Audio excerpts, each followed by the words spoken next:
Hai semua, selamat datang di Smart Talk with Nexus 3. Bersama saya Belmiro Ali, seperti biasa di podcast kali ini kita akan berdiskusi mengenai masalah lingkungan dan isu-isu lingkungan.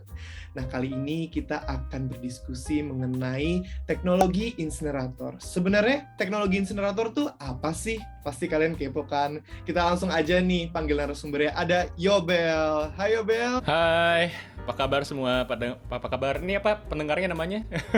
Pendengar lah ya. Pendengar, namanya baru pendengar aja. Boleh dong Yobel diceritain sebenarnya teknologi insinerator tuh apa sih dan apa perbedaannya dengan waste to energy? Oke, jadi incinerator tuh terminologi yang super teknis ya. Gampangnya adalah pembakaran gitu.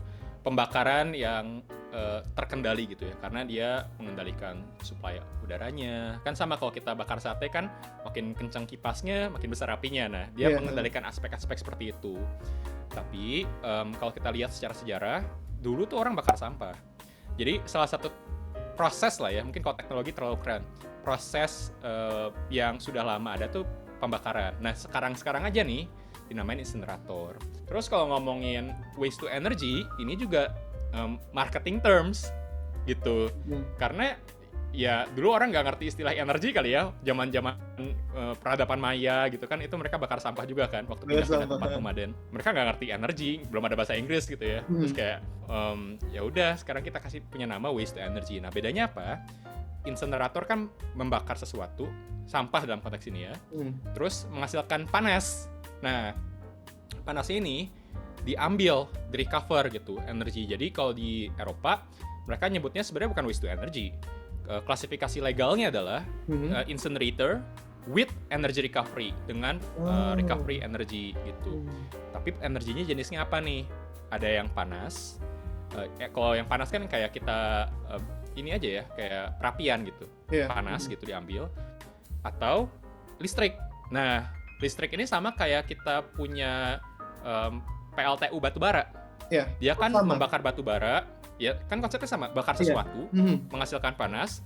Uap panasnya itu dipakai buat memanaskan air yang ada uapnya, nanti uapnya memutarkan turbin jadi listrik. Nah, ini sama persis. Tapi dia yang dibakarnya adalah sampah.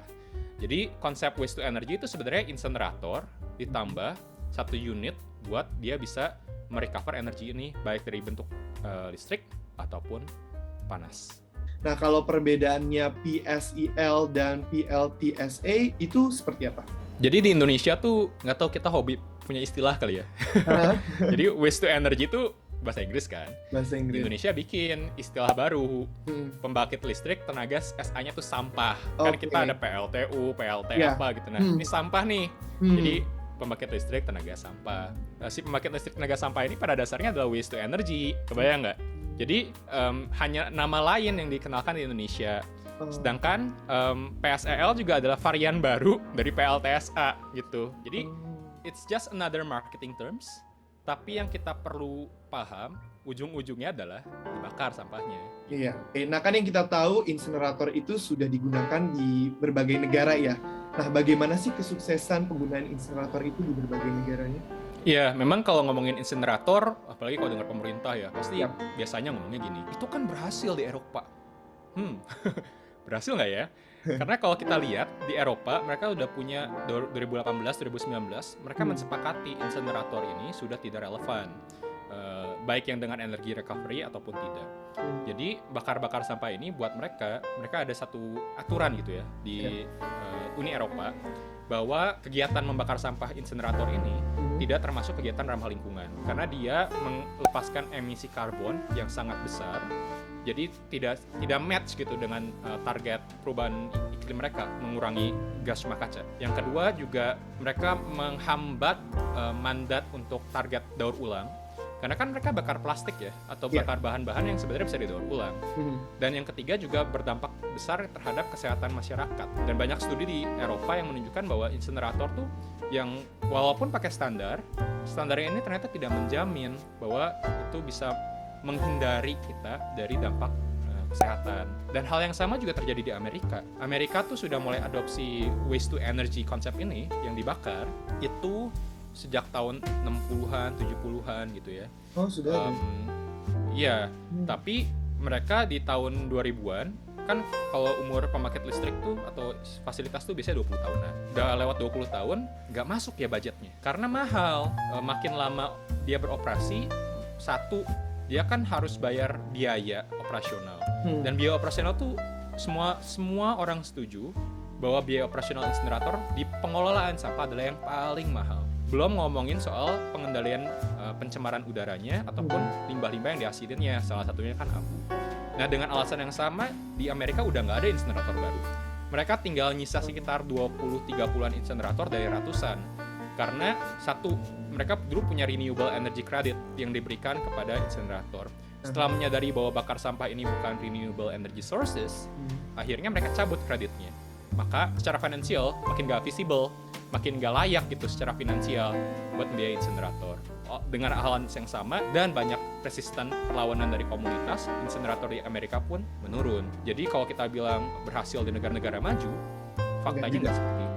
Nah, kalau yang kita tahu tadi, maksudnya ini tuh nggak works.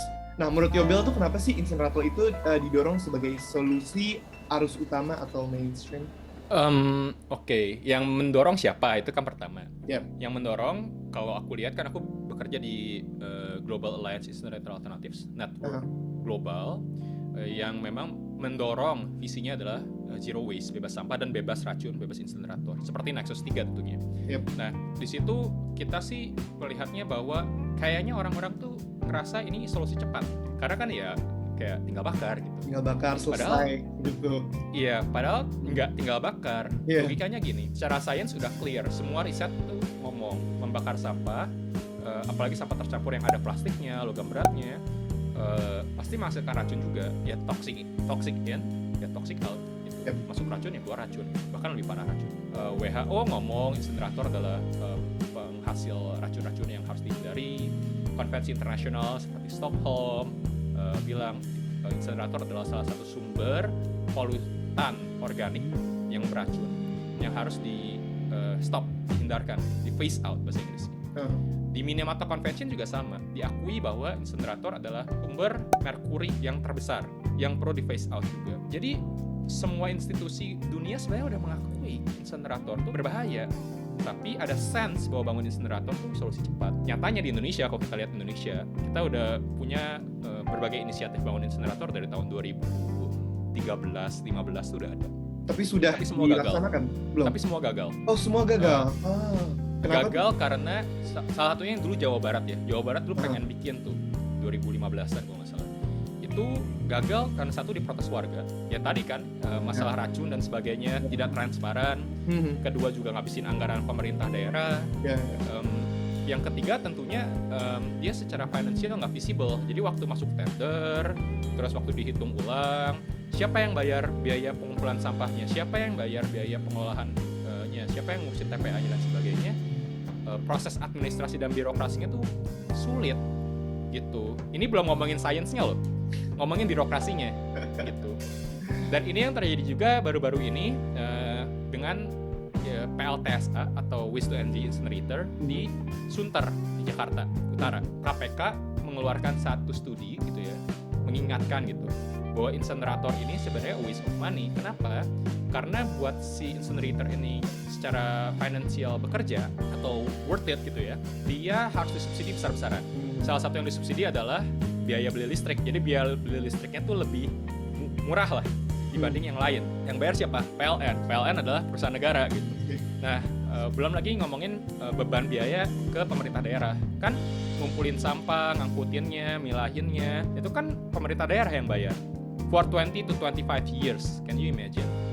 Jadinya nggak visible, dan karena alasan itu akhirnya nggak jalan. Baru kita nggak bisa ngomongin kayak health impact, climate impact. Ngomongin administrasinya aja udah susah, financial udah susah.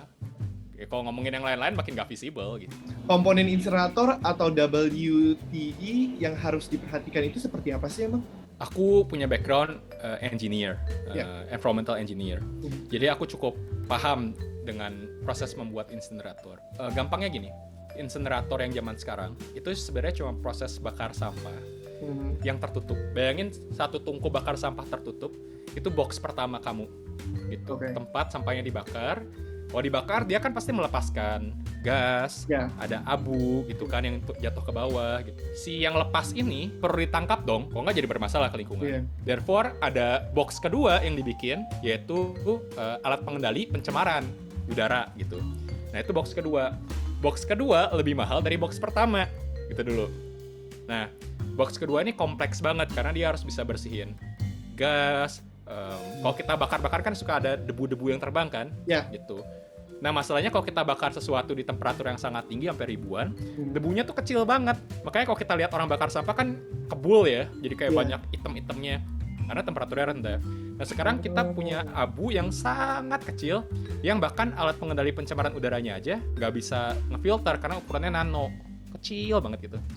Nah let's say ditangkap lah ya gitu ya, walaupun nggak semuanya ketangkap, itu faktanya. Banyak racun yang tidak tertangkap dan tidak terregulasi di kotak kedua. Kita butuh kotak ketiga buat nyimpen abu-abu yang sudah disimpan tadi, ataupun air limbah yang dihasilkan selama proses. Nah yang ketiga ini boxnya harusnya adalah TPA khusus untuk sampah limbah berbahaya beracun. Tapi di Indonesia kita nggak punya. Kita cuma punya satu, itu pun dikelola swasta dan udah habis dia storage-nya. Gitu. Akhirnya pemerintah ngidenya adalah ya udah kita bikin aja abunya ini yang beracun. Itu dipakai buat bangun construction material, batu bata, aspal. Kebayang nggak? Aspal tuh pasti kan luluh, batu bata kan pasti luluh. Dan lama-lama racun ini bakal lepas. Nah, jadi apa yang harus diperhatikan? Sebenarnya kalau orang bilang temperaturnya harus diperhatikan, temperaturnya. Ya let's say temperaturnya benar gitu kan. Yang jadi masalah ya tadi pengendalian pencemaran udaranya gimana. Terus ada nggak transparansi monitoring? Karena satu, standarnya pun udah nggak lengkap. Jadi kalau kita ngomongin tadi yang nanopartikel yang kecil banget, itu nggak diatur di negara manapun. Nggak ada aturannya. Aturan paling kecil tuh ukurannya mikro, bukan nano. Satu. Yang kedua, dioksin dan furan di Indonesia, aturannya tuh dimonitor hanya 1 kali setiap 5 tahun. Kebayang nggak? Keburu mati gitu kan, keburu keracunan gitu kan. Bahkan di negara Eropa pun, sorry ya agak panjang, tapi di negara Eropa pun mereka punya standar monitoring dulu 6-8 jam. Tapi 6-8 jam ini tuh nggak jelas kapan. Jadi kan bisa aja diambil waktu dia memang lagi operasinya lagi bagus, ya nggak? Ya nggak ketemu lah racunnya. You're looking at the wrong place and the wrong time. Nah, yang gini-gini tuh nggak diregulasi.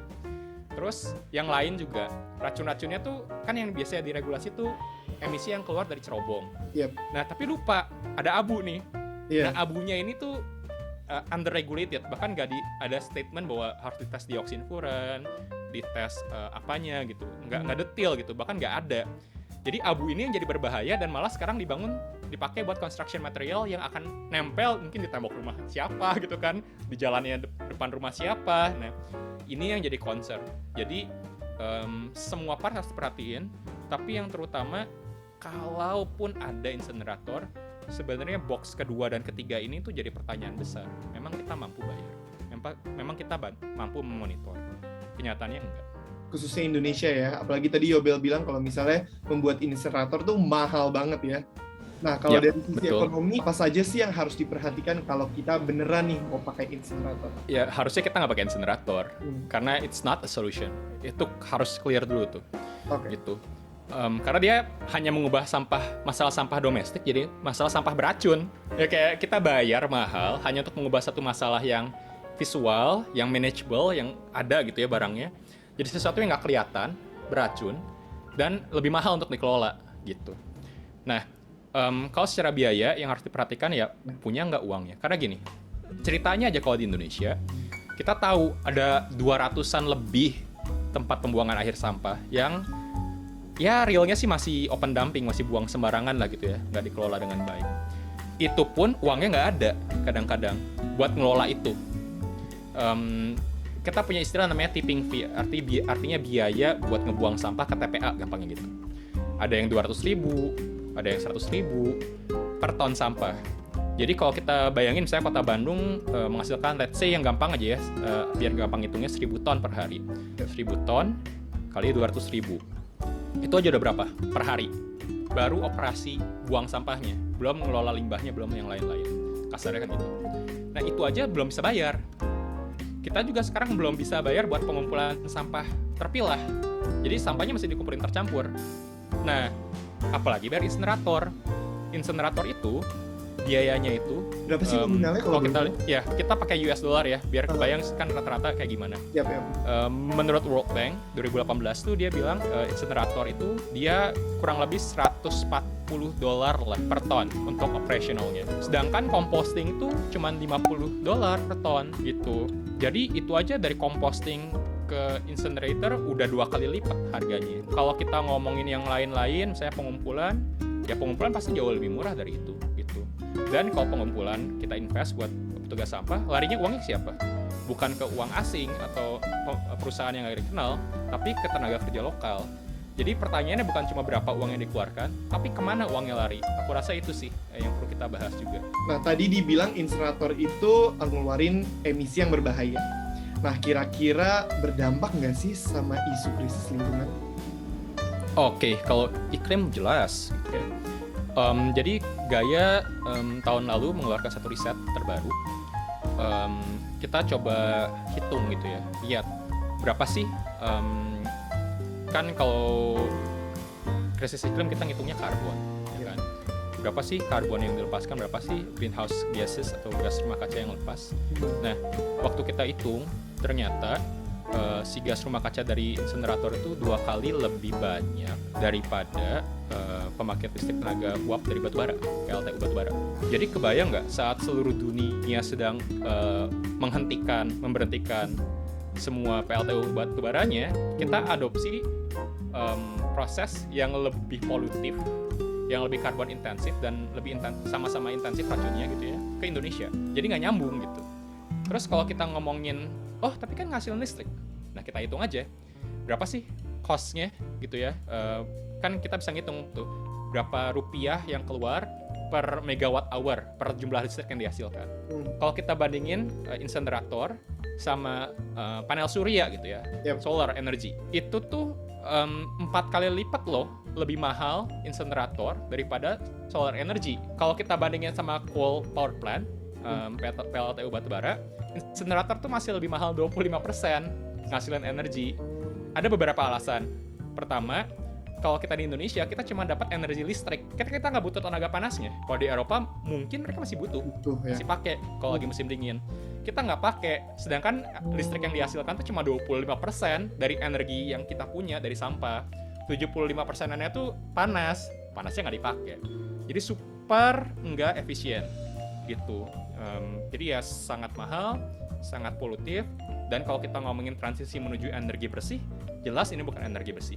Karena yang dibakar pun adalah jenis fossil fuel yang lain.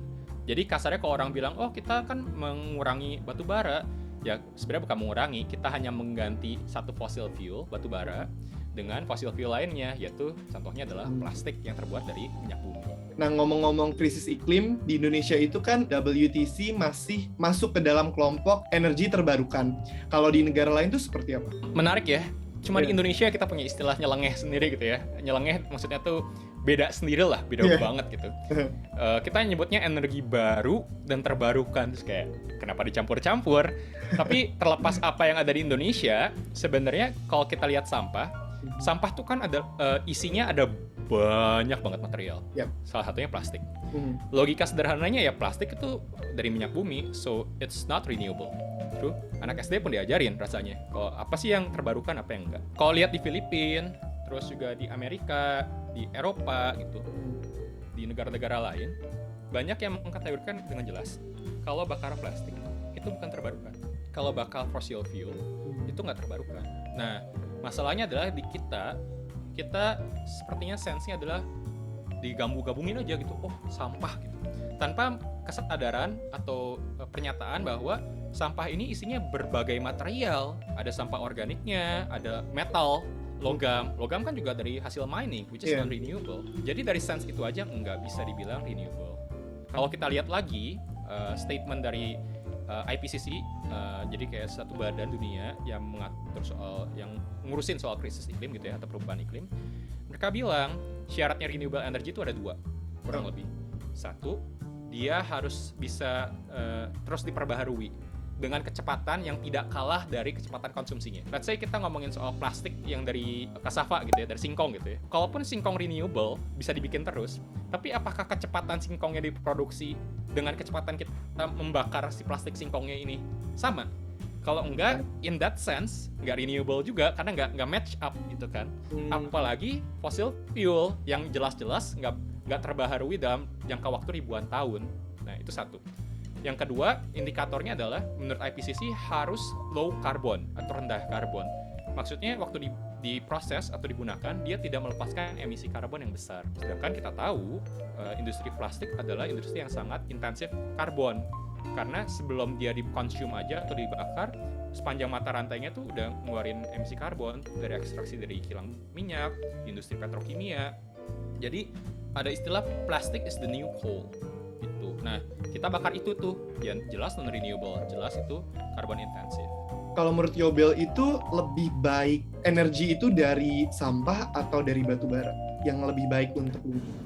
Tadi aku akan kembali ke definisi tadi ya, renewable itu artinya rate dihasilkannya itu harus lebih tinggi, jauh lebih tinggi daripada rate dikonsumsinya. Nah sekarang kalau kita ngeliat sampah in a sense ya let's say organik gitu ya, sampah makanan ya renewable sih karena kita nanam makanan baru terus selalu ada makanan gitu kan. Tapi di sisi lain kita harus ngelihat perspektifnya bukan cuma dari kacamata pengelolaan sampah, tapi dari pengelolaan material dan sumber daya sepanjang rantai ekonomi kita. Jadi kalau ditanya lebih baik batu bara atau sampah, pertama jelas batu bara itu buruk. Gitu. Nah, dan apakah kita mau meng-compare satu yang buruk dengan hal yang buruk juga? Itu kan pertanyaannya. Di sampah ini apakah sampah ini hal yang buruk gitu? Kalau kita lihat bakarnya di dalam sampahnya ada plastik, then we are just comparing like burning one fossil fuel with another type of fossil fuel. Jadi it's no better. Gak better. Tapi ada juga sih memang yang menghasilkan energi dari let's say sampah organiknya, makanan. Kan ada tuh sistem yang kayak namanya anaerobic digester atau enggak biogas gitu ya. Biogas dari sampah. That's one option. That's actually an alternative. Tapi akan banyak pertanyaan kayak apakah ini scalable? Bisa sebesar apa sih kita bikin tangki untuk biogas? Masalahnya biogas ini kan perlu sistem distribusi, perlu pemurnian juga kan, biar kayak LPG gitu kan dia dimurnikan kan. Nah itu butuh investment cost yang lebih. Jadi rasanya bisa jadi opsi kalau kita mau menghasilkan energi dari sampah, khususnya sampah makanan ini. Tapi bakal banyak pertanyaan tambahannya, scalability, visibility, apakah memang ada kebutuhannya? Karena ingat, Jawa Bali itu udah surplus energi loh. Gitu. Kita lagi ada posisi itu sekarang. Lebih baik kita masuk ke sesuatu yang jelas-jelas aja gitu. Karena ideally food waste itu dihindari gitu. Karena sebelum dia jadi sampah makanan, dia tuh udah jadi masalah di produksi agrikulturnya, di distribusinya dia udah mengeluarkan metan, yang lain-lain. Jadi idealnya bahkan nggak ada sampah makanan, ya nggak? Kalau bisa composting tuh kayak kalau di sisi mengelola sampah organik, composting tuh hal terakhir gitu. Harusnya pertama tuh mengurangi sampah makanan, feed human, feed animals, baru feed the soil kan gitu hierarkinya. Nah, jadi aku rasa harusnya kita menilik dulu solusi-solusi yang memang bisa diekspor lainnya gitu. Dari selain sampah ya sebenarnya kan energi matahari, energi bayu, kan tenaga arus laut dan sebagainya. Sifatnya harus, kata kuncinya harus lokal dan terdesentralisasi. Nah yang terakhir nih, solusinya gimana sih berarti untuk penanganan sampah? Kalau kita ngomongin sampah, pasti kita harus lihat prioritas utamanya adalah mengurangi dan menghindari. Sampah itu ada kan sebagai byproduct ya, hasil yang tidak disengaja karena alam sendiri punya siklus material gitu. Tapi makin advance peradaban kita, industri kita, banyak material-material yang alam nggak mampu mengolah. Jadi ideally pertama pasti harus prevent semua jenis sampah yang mungkin, terutama yang beracun gitu. Itu yang pertama. Yang kedua, kalau sudah ada sampahnya, kita lihat bisa diapain. Kalau sampahnya organik ya tadi bisa feed the people, kalau masih layak makan, feed the animal, feed the soil gitu. Dengan berbagai teknologi, salah satunya composting yang bisa teman-teman lakukan.